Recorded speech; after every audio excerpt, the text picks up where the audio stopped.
Ibu, selamat pagi Bu. Saya perawat Cikal yang bertugas di ruangan ini. Nah, saya di sini bertujuan untuk melakukan tindakan batuk efektif yang bertujuan untuk mengeluarkan sekret yang terdapat di saluran pernapasan Ibu. Apakah Ibu bersedia? Bersedia.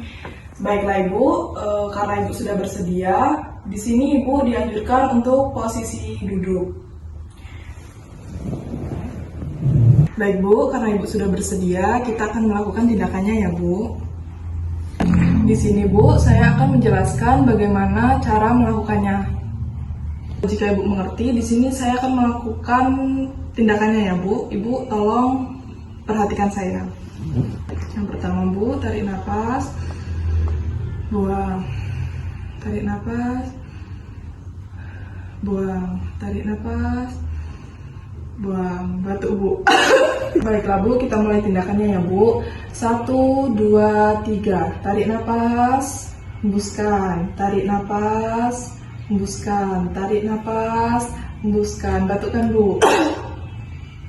Baiklah Bu, tindakan kita sudah selesai. Nah, Ibu bisa berbaring kembali ya Bu. KB. Baik Bu, bagaimana keadaan Ibu setelah melakukan tindakan ini Bu? Lega. Kalau sudah lega, saya pamit ke ruangan saya Bu. Jika Ibu ada bantuan, silakan Ibu pencet tombol yang ada di samping Ibu. Permisi Bu.